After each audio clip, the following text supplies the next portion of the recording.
Voy a introducir un poco a Gisela. Gisela es estudiante de doctorado en Ciencias de la Computación en State University of New York at Binghamton. Su área de investigación es el aprendizaje de máquina para datos en secuencia de ciudades inteligentes. Terminó su maestría en la misma universidad gracias a la beca Fulbright en el 2017 con un proyecto para identificar lenguaje de señas. Es ingeniera informática de la Pontificia Universidad Católica del Perú y cofundadora del grupo de investigación IAPU. Actualmente también es codirectora de la rama de Ciencias de la Computación del programa Research Experience for Peruvian Undergraduate, o REPU, y Gisela tiene experiencia en la industria y la academia. En la industria ha trabajado manejando bases de datos con grandes volúmenes de datos para su explotación, transformación y análisis, así como también con temas de chatbots. En la academia ha liderado proyectos de investigación en la PUC, ha sido asesora de tesis de pregrado y enseñado el curso de sistemas expertos. Genial, Gisela. Entonces, puedes compartir tu pantalla si es que está todo bien. Genial, puedo ver la pantalla.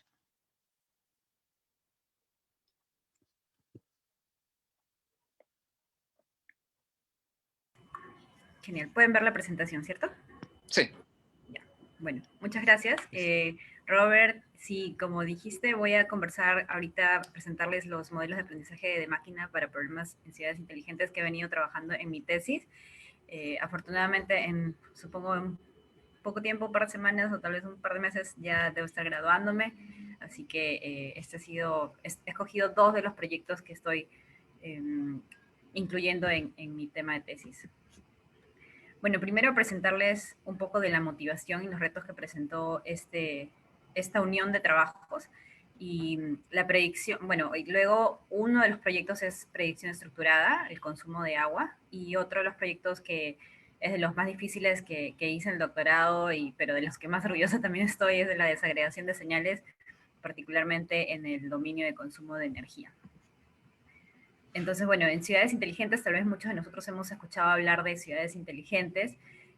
Aquí existe un gran reto para poder, sobre todo, predecir cuál es el comportamiento de algunos de las, se le dice utilities en inglés, los servicios de agua, energía, demanda, de no solamente estos servicios, sino transporte también, seguridad. Entonces hay un sinfín de datos que se van produciendo a cada momento, segundo, minuto, días, y el reto de las ciudades inteligentes es aprovechar al máximo todos estos datos y transformarlos en servicios, ¿no?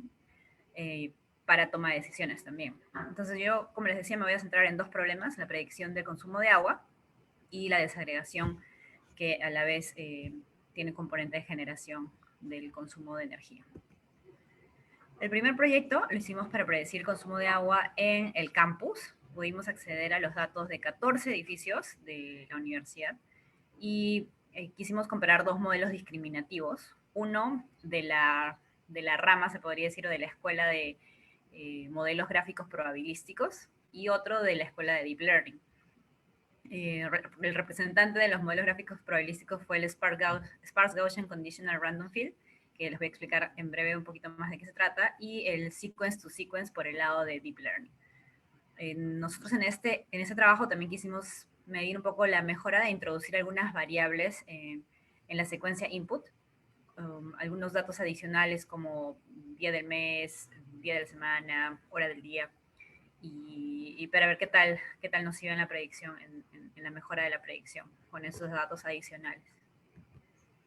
Bueno, el dataset, como les decía, fueron 14 edificios de la universidad, entre edificios académicos, residencias donde los estudiantes viven, un gimnasio, una cafetería, y fue por todo un semestre, cada hora.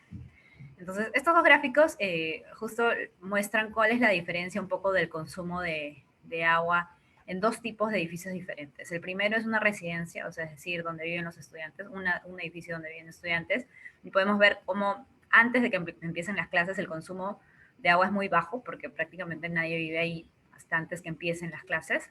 Luego ya se mantiene más o menos, excepto por algunos holidays o días festivos, donde muchas veces los estudiantes regresan a sus estados o sus casas, donde viven con sus papás, y luego de nuevo regresan al campus. Por otro lado, un edificio académico La diferencia del consumo no es tanto al inicio o un poquito antes del inicio de clases y después del inicio de clases. Esto se debe básicamente porque los edificios académicos también tienen laboratorios donde los estudiantes, sobre todo los de posgrado e internacionales, estamos casi todo el día ahí en el campus trabajando, así que yo me imagino, es lo más probable que el consumo no se haya visto variado porque ahí estamos todos todo el año. Entonces, un poquito el preprocesamiento que le pusimos a estos datos fue que deslizamos una ventana del tamaño n más k sobre todo este gran time series, series de tiempo que recolectamos por un semestre.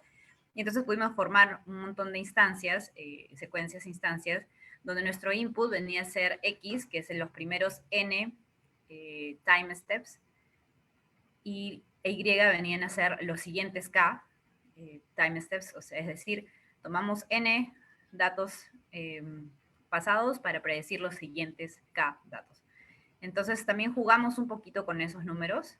En este caso o sea, este es un ejemplo de n igual a 24 horas, por ejemplo, ver el consumo horario por hora de todo un día para poder predecir las siguientes 12 horas. Las variables adicionales que les comentaba al inicio fueron el día de la semana, con un código de 1 a 7, y la hora del día. Bueno, entonces empiezo explicando un poquito los Sparse Gaussian Conditional Random Fields. Estos son un tipo de modelos gráficos probabilísticos, donde tal vez ustedes saben, usamos estos tipos de modelos para representar las dependencias de las variables de una forma gráfica, donde podemos observar mejor qué es lo que está pasando con las dependencias. Y otros ejemplos de este tipo de modelos son, por ejemplo, Hidden Markov Models o Conditional Random Fields, que sobre todo trabajan con datos discretos. En cambio, el Sparse Gaussian Conditional Random Field lo que introduce es aquí la posibilidad de trabajar con datos continuos y muy esparcidos, no es esparcidos la palabra, como muy separados. Y bueno, trabajamos con dos grupos de parámetros para aprender esta distribución. Parámetros teta, que nos representa las dependencias entre el input y el output, y los parámetros, el parámetro alfa, que representa las dependencias entre output y output. Entonces, si se dan cuenta, X, que es el input, no tiene parámetros que midan la dependencia entre las mismas variables o entre el mismo input. Solamente tenemos, por un lado, entre input y output, y por otro lado, entre output. El aprendizaje de este tipo de modelos se hace a través del maximum likelihood, de la maximización del likelihood, y para poder atender estas dependencias un poco escasas que hay, donde inclusive algunas dependencias van a ser muy cercanas a ceros porque no tienen mucha repercusión, o sea, una variable a otra, vamos a utilizar el regularizador L1. Por el lado de Deep Learning utilizamos un modelo Sequence to Sequence. Esos modelos también se conocen como Encoder, Decoder, LSTM Base o RNN, Recurrent Neural Networks. Y utilizamos un entrenamiento no guiado. ¿Qué quiere decir esto? Que en la parte del decoder, en el entrenamiento, no solo usamos, mejor dicho, no usamos el dato real, el ground truth del time step anterior, sino que utilizamos la predicción anterior. Esto para poder hacer una transición más suave hacia el momento donde en el testeo de verdad no se tiene el real valor anterior, ¿no? Entonces solo podemos utilizar la predicción anterior. Un poco de los detalles de implementación fueron que utilizamos solo una capa, 200 unidades escondidas, y la función de costo es el RMSE o el Root Mean Square Error. Tal vez un poquito para recordar cómo funcionan las redes neuronales recurrentes. Básicamente tenemos una red neuronal recurrente en el encoder y otra red neuronal recurrente en el decoder. Y cómo funciona en cada state A, con el superíndice T, cómo se calcula esto, básicamente aplicando una función de activación G1 a esta combinación de variables. Por un lado tenemos los parámetros que estamos aprendiendo de la matriz WAA, que significa la matriz, los parámetros entre un estado y el otro, el siguiente. Por eso es que ahí se multiplica esa matriz por A superíndice T-1, más la matriz WAX, que es la matriz por la que multiplicamos el input XT en este time step, en este current actual time step, más un coeficiente BA. Al momento, eso es como se calcula el estado, ¿no?, de cada time step. Por otro lado tenemos el output, y el output está calculado por, de nuevo, otra función de activación G2, aplicada a la multiplicación de WYA, por lo que multiplicamos el estado actual, más otro coeficiente BY. Entonces, un poco la comparación de estos dos tipos de modelos es que el Sparse Gaussian Conditional Random Field aprende las aristas de dependencias relevantes, o sea, es más explícito con qué dependencias son las más importantes. En cambio, en el STM aprendemos básicamente una representación de toda la secuencia anterior, porque el vector C, que es el encoding, se podría decir, es una combinación de todos los time steps anteriores, ¿no? Entonces es difícil como que ver a qué está, sin un mecanismo de atención, es difícil ver qué cosa está importando más en la secuencia del input. En el Sparse Gaussian Conditional Random Field, el número de parámetros incrementa con la longitud de las secuencias, porque el número de aristas de las dependencias entre el input y el output va a incrementar si tenemos un nodo más. En cambio, en los LSTM, no, el número de parámetros no incrementa porque siempre utilizamos el mismo en cada time step, ¿cierto? En el Sparse Gaussian Conditional Random Field, la representación gráfica ayuda a la interpretabilidad. En cambio, en los LSTM, como es un modelo de deep learning, es un poco menos interpretable. Aprende parámetros tal vez más complejos, sí, pero no muy intuitivos a la vista del ojo humano, del humano. Por último, Sparse Gaussian Conditional Random Field es más simple y rápido por el algoritmo de optimización que también ofrece este modelo. Y en cambio en el STM, pues puede tomar más tiempo el entrenamiento. Algunos datos cuantitativos de este trabajo. En la parte izquierda tenemos dos gráficos también, de nuevo, para un tipo de edificio de residence hall y el segundo para un edificio académico donde hay clases, donde hay laboratorios. Este es en cada time step presento el RMSE, el Root Mean Square Error, que es un promedio de todas las instancias en su time step 1. Y se pueden dar cuenta que nuestros modelos GCRF y LSTM, que son las líneas azules y negras, tienen un menor error que comparados con nuestras baselines, que son Linear Regression en ARIMA, en rojo y verde. Igualmente pasa para el edificio S2. Y lo curioso es que incluso GCRF, el modelo gráfico probabilístico, trabajó mejor en la mayoría de edificios comparados con el LSTM. Estos son algunos datos cualitativos, más bien también. Por la izquierda tenemos el gráfico de la predicción de todos los time steps en el test set. Y vemos como la predicción para el primer time step, o sea, a un punto de los datos pasados, en los tres, incluso en linear regression, es más o menos parecido a la real señal, pero estas señales en linear regression, por ejemplo, en el segundo gráfico, se va distorsionando aún más comparado con nuestro modelo GCRF, que está en azul. Y si lo notan, ahí la señal real es lo rosado. Entonces, el linear regression de todas maneras se va distorsionando mucho más conforme pasan los time steps, la distancia de time steps a predecir. Como les había comentado, también probamos diferentes time steps para tomar en cuenta como previos data histórica para predecir 12 puntos en el futuro. Y nos resultó que definitivamente ver los 24 puntos anteriores en la data histórica es mejor que ver 12 o 18. lo mismo para STM.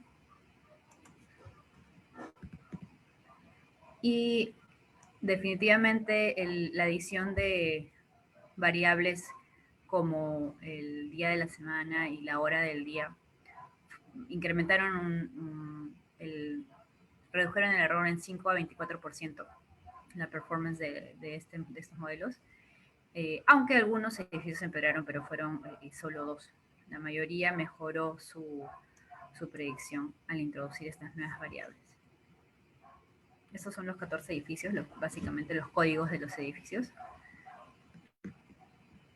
Y bueno, ese es el segundo proyecto del que les hablaba, que es desagregación de energía. Nuestro modelo se llama VRNN DSOL, porque nos basamos y adaptamos el modelo VRNN, que lo que hace es un generador de señales para handwriting y para, me parece, de voz también. Entonces, nuestra tarea aquí, ¿qué era? Era, dada la señal agregada de consumo X, es decir, el total de consumo de energía en un periodo, por decirlo, una semana, de una casa, desagregar la señal en diferentes señales que representan el consumo de energía de diferentes electrodomésticos, ¿no? Entonces, si ven aquí a la izquierda, tenemos una sola señal agregada y hay un par de picos. Sin embargo, en el segundo gráfico, que ya es la señal desagregada, vemos que los picos en verdad se refieren a diferentes electrodomésticos, ¿no? El primero, por ejemplo, el primer pico se refiere al air conditioning, al aire acondicionado, y el segundo pico aquí en plomo se refiere al horno microondas. Entonces, esto es clave. En cada time step XT es la suma de las señales desagregadas de los diferentes appliances. El estado del arte de este problema se basa en modelos probabilísticos, modelos que trabajan con estados discretos, es decir, solo on and off. O sea, hay que definir exactamente cuándo un electrodoméstico está en on, en off o en una especie de solamente enchufado. Y para ello, otros trabajos utilizaron Factorial Hidden Markov Models, Hinge Loss Markov Models y Latent Bayesian Modeling. Los modelos de Deep Learning que se usaron para este problema también fueron básicamente del trabajo de Kelly, que presentó Neural Neon. Y aquí los modelos hacían un modelo por cada electrodoméstico. Es decir, se modelaba solamente la relación entre el consumo total y una señal. Entonces, nosotros más bien hacemos todo al mismo tiempo. O, por otro lado, se utilizaban de Noisy Autoencoders o STM, LCM o Rectangle, donde el output eran 3 unidades, una que representaba el inicio de la activación del electrodoméstico, otra representaba el fin y la tercera unidad representaba como el promedio del consumo. Bueno, ¿cuál es la diferencia de nuestro modelo? Básicamente, nosotros hacemos desagregación y generación de valores al mismo tiempo. Y trabajamos con valores continuos y para todas las señales al mismo tiempo, no una por una. Y este componente latente que tiene nuestra combinación de modelos nos va a permitir transformar estocásticamente el input, es decir, tener un poco más de variedad en el output y nos permite también entender un poco más la esencia de las señales en este espacio latente. Es decir, combinamos básicamente lo mejor de los dos mundos, del Deep Learning y de Probabilistic Models, para poder realizar esta tarea de desagregación de energía. También presentando un poquito algunos de los conceptos bases de este modelo. Por ejemplo, tenemos el Variational Autoencoder. Tal vez muchos conocemos una red neuronal simple donde una hidden layer puede comportarse como nuestro código, el código que aprendemos al reducir la dimensionalidad de un input, para luego poder obtener en el output lo mismo que el input, es decir, la reconstrucción de de estos datos. En cambio, en el Variational Autoencoder lo que vamos a hacer es transformar un poco este código Z en una variable que nos va a ayudar a aprender un conjunto de distribuciones en un modelo gráfico probabilístico. Para ello vamos a aprender parámetros phi, que representan la distribución encoder o Variational Approximation Q, que significa la de la distribución de Z dado X. Luego aprendemos los parámetros de una distribución prior PC. Y por último, el tercer conjunto de parámetros que aprendemos es el de un decoder o distribución de P de X dado Z. O sea, es la parte de la reconstrucción. ¿Cómo se realiza el aprendizaje? Básicamente hay dos componentes del costo, de la función de costo de estos modelos. Por un lado tenemos la parte de la reconstrucción que se basa en el likelihood, y por otro lado tenemos el KL divergence, que es una medida de la diferencia de dos distribuciones, en este caso de Q y de P. Entonces, como es un poco para pasar un poco, para aterrizar un poquito más cómo trabaja este modelo, en la izquierda tienen un simple autoencoder con una hidden layer Z que trabaja como el encoding o el vector Z. Y en la parte derecha tenemos la combinación con el Probabilistic Graphical Model, donde una de las siguientes capas trabaja como los parámetros que estamos aprendiendo, mu y sigma, para que a partir de ahí podamos hacer un muestreo. Si se dan cuenta, hacemos un muestreo aquí con el Reparametrization Trick de Z, y a partir de Z luego vamos a poder reconstruir X con esas distribuciones de las que les hablé anteriormente. Entonces, ¿cómo trabaja más o menos el BRNN Dissolve? En cada time step vamos a tener una especie de variational autoencoder. En el input vamos a tener la señal total o el consumo total de energía, y también la señal Y, que es un vector que representa todo el consumo de energía de todos los electrodomésticos. Entonces, esas dos señales entran, bueno, más de dos señales porque el Y consiste de más de una señal, se mezclan y se combinan para aprender un espacio latente en el que luego nos vamos a basar para poder decodificar solamente la señal Y. Entonces, si ven aquí, Y es la predicción aquí en el output, y eso va a pasar en cada time step de una especie de red neuronal recurrente. Un poco más de detalles incluso de lo que está pasando internamente en el modelo es que en la etapa de entrenamiento estamos aprendiendo dos distribuciones en la entrada. El encoder, no sé si ven dónde estoy apuntando, pero por si acaso voy a anotar aquí. Aquí, no, ¿sí? ¿Ahora sí se ve? Sí, también se ve el cursor. Ya, genial. Entonces aquí el encoder está aprendiendo en base a, como les decía, la señal total del consumo de energía X y la señal de la desagregación de energía Y de los diferentes electrodomésticos, y también en base a la inicialización, bueno, al time step, al state anterior, HT-1. Al mismo tiempo estamos aprendiendo la distribución prior. En realidad esta debería tener una X aquí también que va al prior, porque solamente el prior va a mirar el X, el consumo total. Y en base a eso, en el training, en base a la distribución encoder, vamos a calcular, a samplear la variable Z, es decir, estamos aprendiendo mu y sigma, asumiendo que nuestra señal es una especie de distribución gaussiana. Muestramos Z, y a partir de Z vamos a calcular de nuevo mu y sigma de cada señal de los electrodomésticos. Y después, en base a eso, vamos a ampliar de nuevo sombrero. El aprendizaje, como les había dicho, se va a ir dando a partir de que queremos que este prior distribution sea muy parecida, muy cercana al encoder. y el log likelihood entre la señal real Y y los parámetros que estamos aprendiendo aquí de mu y sigma en, en las distribuciones de Coder. En testing,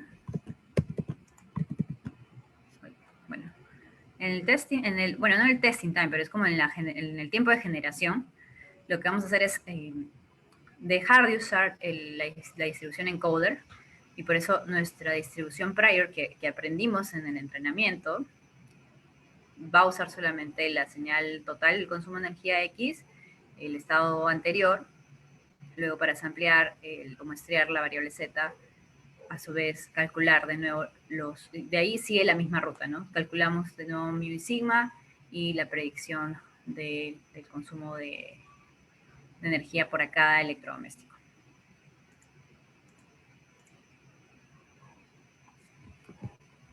Los datasets que utilizamos fueron dos, uno de Boston y otro de Texas, más o menos en cada uno 4 y 5 edificios. En Boston usamos 4 electrodomésticos, en Dataport de Texas 8, y la frecuencia de muestreo de la data fue de cada 1 minuto, en red por 2 meses y en Dataport por un año. Bueno, esos son datasets que nosotros encontramos, no creamos. Y en el preprocesamiento, bueno, deslizamos también una ventana para poder escoger varias secuencias, pero esta vez no se traslapaban, y tomábamos entre 60 y 100 time steps, porque cada uno es de 1 minuto. También finalmente trabajamos con reduciendo la dimensionalidad bueno, la granularidad de la serie de tiempo a lo mismo, a 60 minutos o 100 minutos, pero ampliados cada 10 minutos. Es decir, nuestra secuencia final tenía una longitud de 6 o 10 time steps. Filtramos las secuencias donde no había activación alguna, es decir, ningún electrodoméstico estaba siendo activado, y nuestra división para los datasets fueron más o menos los que siempre se usan, 0,5, 0.25 y 25 para validation y test. Algunos de los resultados más gratificantes que tuvimos en este trabajo fue, por ejemplo, la primera señal en rojo es la señal del consumo total, la real señal, y los dos siguientes gráficos muestran el primero, también el ground truth, la señal ground truth de la refrigeradora, y la segunda es nuestra predicción, que es muy cercana a la real. El segundo par, en fucsia, también tenemos el consumo en luz, que me imagino es no sé si de toda la parte de la luz en los techos o de algún cuarto solamente. Pero de nuevo, también la señal real, nuestra predicción es muy, muy cercana a la señal real. Y, por ejemplo, en este caso, para el horno microondas no había activación alguna en esta secuencia en particular. Bueno, los trabajos futuros de mi investigación en este tema de ciudades inteligentes son extender esto a otros dominios, o sea, no solamente agua y energía, sino también transporte, calidad de aire, gas natural, predicción, ¿no? Y demanda, de consumo, de contaminación, por ejemplo, también del agua, y cualquier aplicación donde se tenga series de tiempo, donde se pueda medir secuencia de valores. Y por otro lado, también el trabajo de desagregación de energía, que es básicamente la desagregación de una señal, se puede usar en el problema de cocktail party, que consiste en que uno graba en un micrófono, más micrófonos, diferentes señales o voces, ¿no? De conversaciones, y es capaz luego de desagregar esas señales, ¿no? O sea, como input puedes tener una o más señales, porque por uno o más micrófonos, y como output también deberías tener una o más señales en base a las diferentes, no sé, pues, personas que están conversando en un cuarto. Entonces creo que ese es el siguiente paso también en speech recognition. Luego, por otro lado, trabajar con más de una señal a la vez, que se parece mucho a esto que les he explicado del cocktail party, atender mejor los datos faltantes, o sea, si alguna señal desaparece en un momento, que las otras señales puedan de alguna manera soportar la predicción final, porque hay alguna relación entre las señales también, por ejemplo, si la lavadora tenemos una señal de energía, tal vez está muy relacionada al consumo de agua en ese momento. Luego, finalmente integrar todas estas señales y tal vez puedan ser usadas por proveedores de servicios para mejorar el pricing, para ver cuándo, no solo de una casa en particular, sino de toda un distrito, una región, para mejorar el pricing. Por otro lado, por el tema más de Machine Learning, explorar modelos Deep Probabilistic Graphical Model, que son los, de alguna forma, el híbrido, ¿no? La combinación de, de estas dos ramas, dos escuelas, se podría decir, para temas de explicabilidad e interpretabilidad, y porque sobre todo los probabilísticos nos ayudan en esos temas, ¿no? En explicabilidad e interpretabilidad, y por el otro lado el Deep Learning nos ayuda más en el tema de procesamiento y representación de los datos. O reducción de dimensionalidad. Y finalmente, estos trabajos pueden ser también combinados con los análisis sociales y del comportamiento de una población, saber, no sé, pues cuándo una población tiende a estar más dentro de sus casas, más fuera de sus casas. Obviamente está la intuición de las vacaciones y tal, pero tener un poco más aterrizado esos análisis, creo que vienen bien, sobre todo en estas épocas de pandemia también, donde hay que tomar decisiones en base a datos, ¿no? Entonces la combinación de los datos con la interpretación del análisis social y del comportamiento, creo que también es un futuro rumbo bastante importante en estos temas de investigación. Bueno, aquí también hay algunas referencias de los trabajos en los que me basé para estos dos proyectos.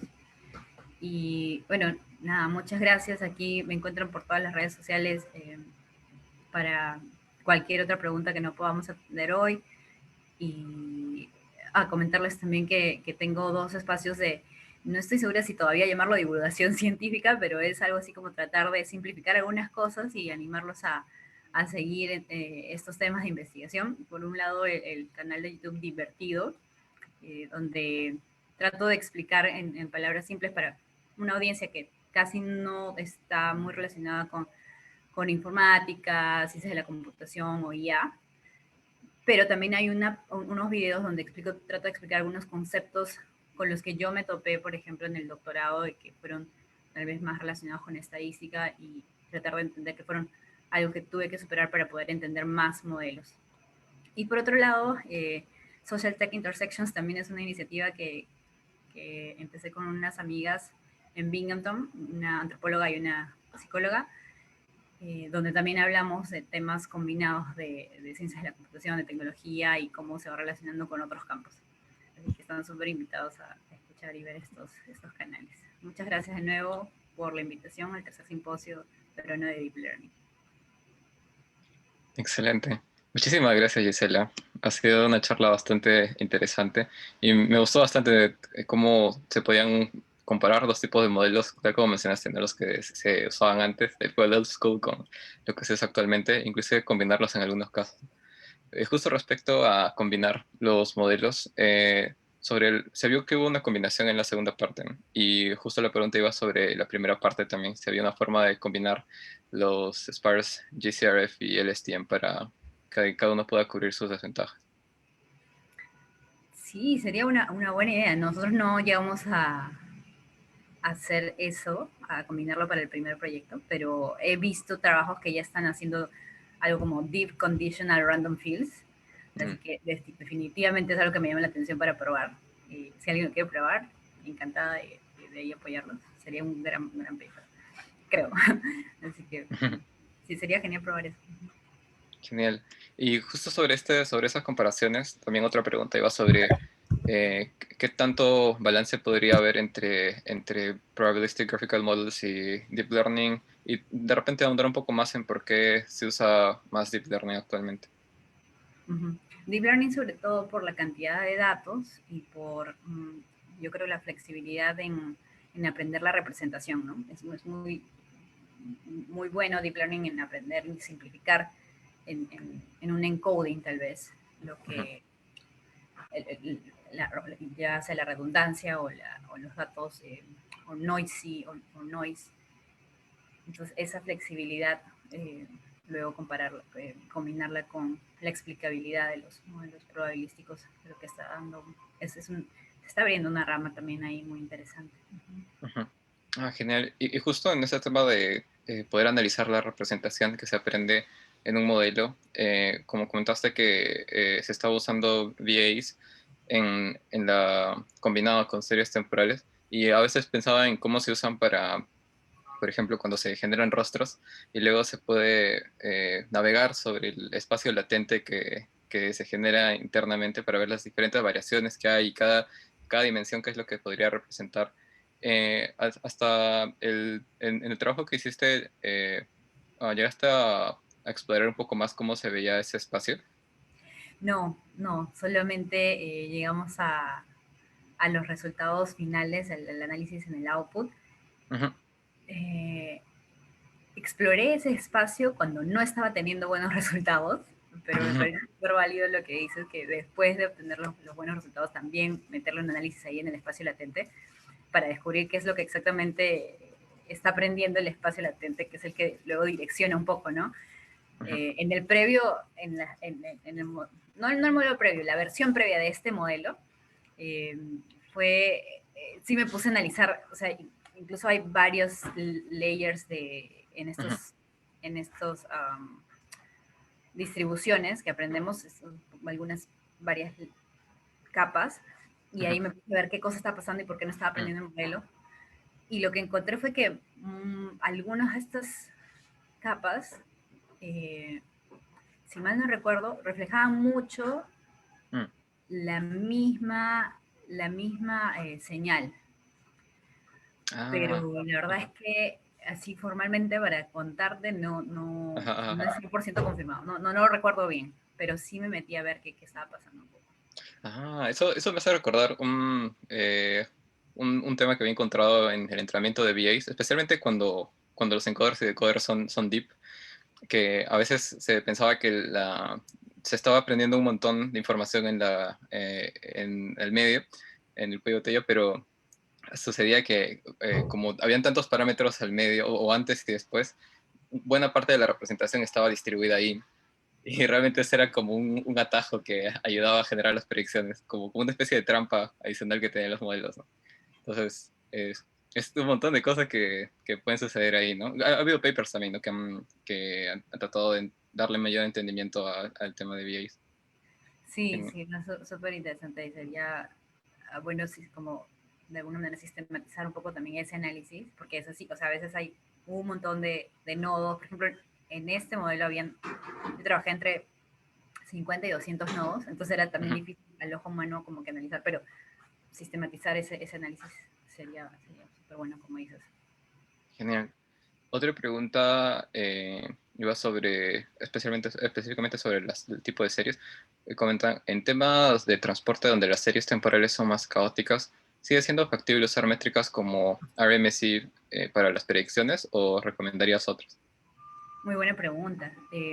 Dependiendo de lo que se quiere optimizar, ¿no? Si es que es un problema particular así y muy direccionado, tal vez RMSI todavía sigue siendo válido, pero me tinca que se quiere ver más allá, ¿no? Por ejemplo, no sé si recuerdas en el proyecto de rutas que tuvimos también hace años en Mm, la Católica, nuestra función de costo era no solamente la maximización de la atención de la demanda, sino también la minimización de los costos del sistema, de costos fijos y costos un poco variables el número de la distancia de las rutas, el número de conductores, también me parece que lo exploramos un poquito. Entonces, sí, podría ser que sea más complejo que solo un RMSI, pero va a depender de en qué se va a centrar el problema, ¿no? En la conversación que se tenga con los expertos de transporte también y las personas que sean encargadas de la toma de decisiones aunque a veces incluso ellos no lo tienen tan claro, pero al menos como jugar entonces con un rango, con una, como una gama de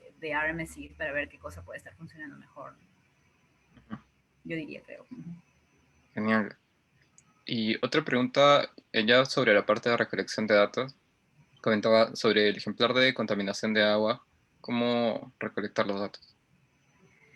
Ese es un buen tema, o sea, definitivamente IA, bueno, al menos estos modelos de IA, Deep Learning sobre todo, necesitan muchos datos, ¿no? Entonces hay que empezar la única esperanza que yo tengo, que pongo, mejor dicho, mis esperanzas es en difundir más este data-driven mindset, la cultura de datos.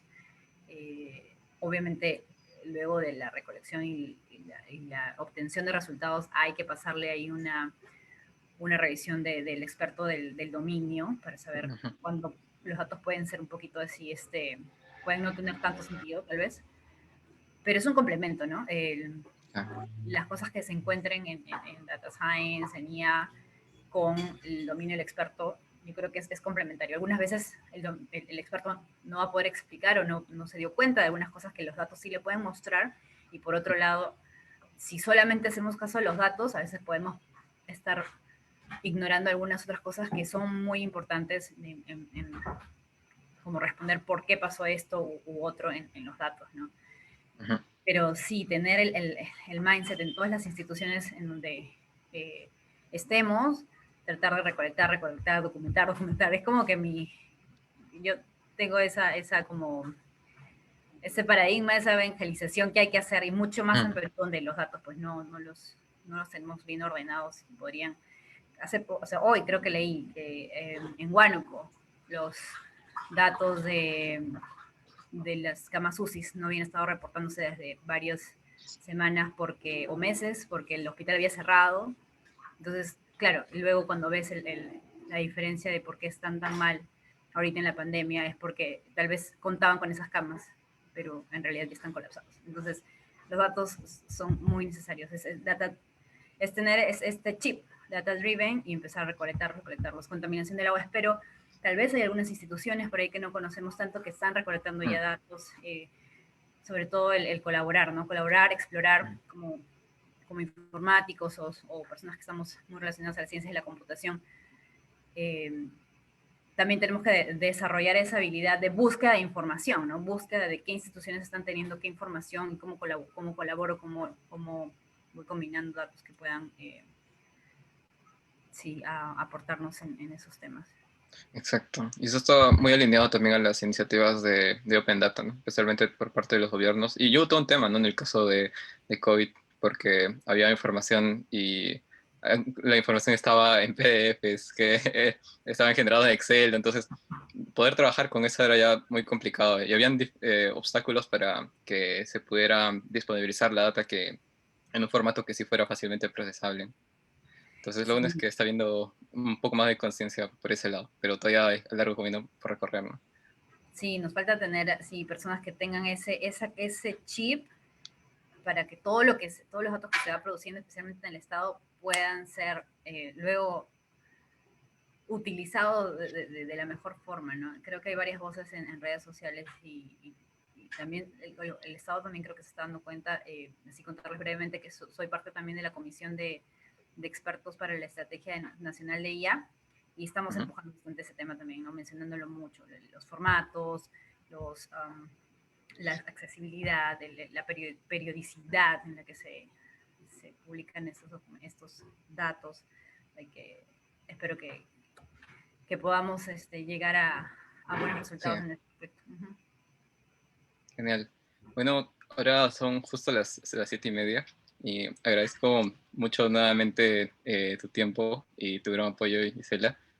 Y bueno, por cierto, Gisela también va a estar brindando una mentoría, y así que pueden revisar el programa. Parece que va a ser pasado mañana. Y va a haber mucha información sobre estudios de posgrado, sobre cómo fue su trayectoria. Así que inscríbanse, aprovechen para hacer todas las preguntas sobre las que tengan dudas. Y nada, muchas gracias, Gisela. Gracias a ti, Robert, gracias, Elian, gracias a todos los organizadores. Muy buen trabajo. Que siga el simposio muchos años más. Genial. Nos vemos, Gisela.